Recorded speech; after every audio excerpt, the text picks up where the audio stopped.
Será que a história nos mostra que o êxito dos grandes heróis da fé foi sem a oração? Nós vemos na história moderna homens que são citados em toda a teologia ensinada, mas não são copiados da história moderna. Lemos ali Policarpo, Irineu, Crisóstomo, Agostinho, Tomás de Aquino. Que homens tremendos, que homens poderosos. Qual o êxito deles? Homens de profunda oração, homens de oração. Os reformadores, a história diz dos primeiros reformadores, John Hus. A história diz que ele morreu queimando, cantando e orando. John Hus, olha que homem tremendo, um homem de profunda oração. Lemos de Jerônimo Savonarola, dos primeiros reformadores. Qual o êxito de Savonarola? O precursor de Martinho Lutero, um homem de profunda oração. A história diz que as orações de Savonarola eram tão impactantes, eram tão intensas, que toda a cidade, a nação onde ele estava, foi abalada pela oração de Savonarola. Eu vejo Martinho Lutero, um homem que marcou a história, um homem que parece que depois de Cristo conseguiu um impacto na terra e nas eras como quase nenhum outro. Martinho Lutero, a biografia diz que ele orava 3, 4, 5 horas por dia. A história conta que antes dele começar a reforma, antes dele peitar todos os principados, depois de orar assim a madrugada inteira, ele vai destemidamente, não revoga, e cria a revolução, e vem a reforma. E hoje somos filhos da reforma, porque um homem estava de joelhos. E os puritanos, o que dizer dos puritanos? Tão falados e criticados, os radicais da fé. Joe Owen, Richard Baxter, não eram teólogos escriturísticos apenas, eram homens de montes e de vales. Jonathan Edwards, um dos maiores pregadores, um homem que dizem que a sua consagração e nível intelectual só perdera para o apóstolo Paulo, mais ninguém. Um homem magro, com o rosto magro de tanto orar e jejuar. Um homem que até hoje, pecadores nas mãos de um Deus irado. Esse sermão é vendido nas livrarias até hoje. Qual o segredo de Jonathan Edwards? A biografia diz que quando ele pregava nos auditórios, os pecadores caíram de joelhos chorando. Me perdoa, Deus, porque eu sou um pecador. Visitei o velho templo da Nova Inglaterra, onde Jonathan Edwards pregou o comovente sermão, pecadores nas mãos de um Deus irado. Edwards segurava o esboço tão perto dos olhos que os ouvintes nem viam seu rosto. Porém, com a continuação da leitura, o grande auditório ficou abalado. Um homem correu para a frente no púlpito e clamou: Senhor Edwards, tenha compaixão. Outros se agarraram nos bancos, pensando que iam cair no inferno vivos. Vi as colunas que eles abraçaram para se firmarem, pensando que o juízo final havia chegado. O poder daquele sermão opera no mundo inteiro, mas convém saber algo da parte da história que geralmente não contada. Antes desse sermão, por 3 dias, Edwards não se alimentara. Durante 3 noites não dormira. Rogara a Deus sem cessar em oração: dá-me a Nova Inglaterra. Ao levantar-se da oração, dirigindo-se para o púlpito, alguém disse que o rosto dele era semelhante ao rosto de um anjo. Antes de abrir a boca para proferir a primeira palavra, a convicção caiu sobre o auditório.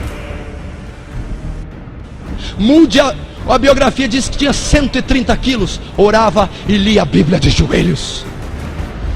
John Wesley, quem não fala de John Wesley? Hoje temos as igrejas wesleyanas que não tem nada de John Wesley.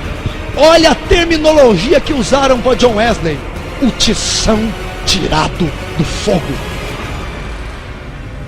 A biografia diz que um pastor normal prega em média 100 vezes por ano. John Wesley pregava 700 vezes por ano.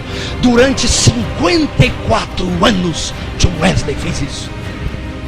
Qual o segredo do tição tirado do fogo? É que o tição primeiro foi ao fogo em oração. Sabe qual é o segredo de Charles Finney? Hoje temos a teologia sistemática de Finney. A biografia diz que Finney gostava de se retirar aos bosques a orar.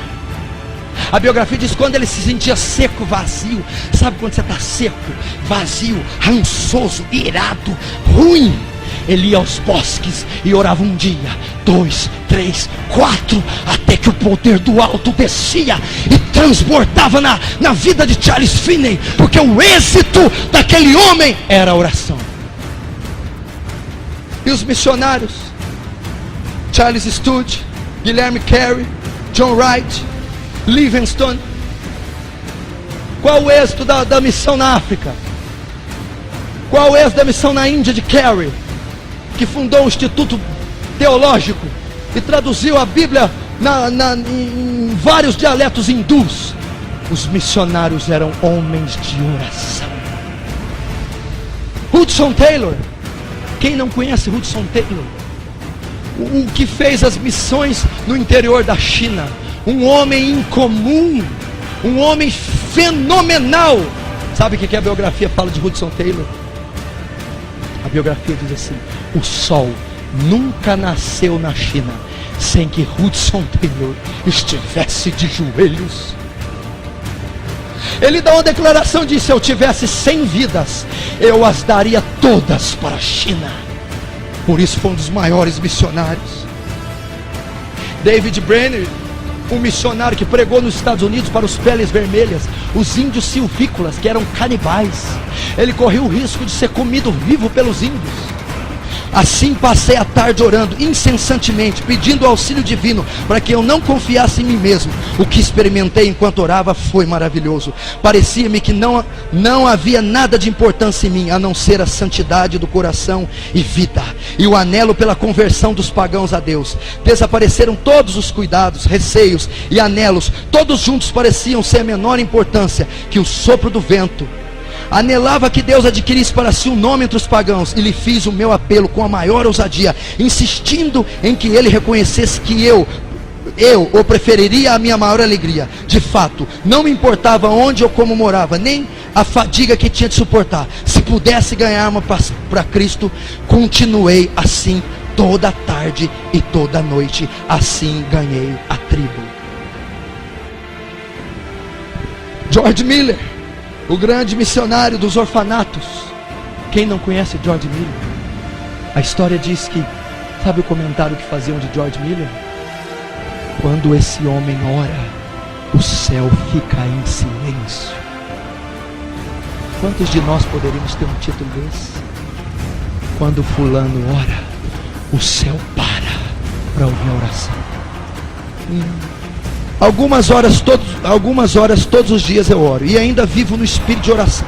Oro enquanto ando, oro enquanto deitado, e quando me levanto, estou constantemente recebendo respostas. Uma vez persuadido de que certa coisa é justa, continuo a orar até receber. Nunca deixo de orar. Milhares de almas têm sido salvas em respostas às minhas orações. Olha que tremendo que ele vai dizer: espero encontrar dezenas de milhares delas no céu. O grande ponto é nunca cansar de orar antes de receber a resposta. Tenho orado 52 anos diariamente por algumas pessoas, e creio que elas ainda se converterão. Quem não se lembra do Josué Irion? Ele é brasileiro, mora em Los Angeles, Califórnia. Que profeta aquele homem, que homem de marcas, que homem fantástico. A biografia dele diz que quando ele estava fazendo seminário de missões, ele se acordava de madrugada para ir orar no santuário de oração, onde não havia ninguém. Ele acordava todas as manhãs às 4 da manhã para ir orar e interceder pela restauração da igreja.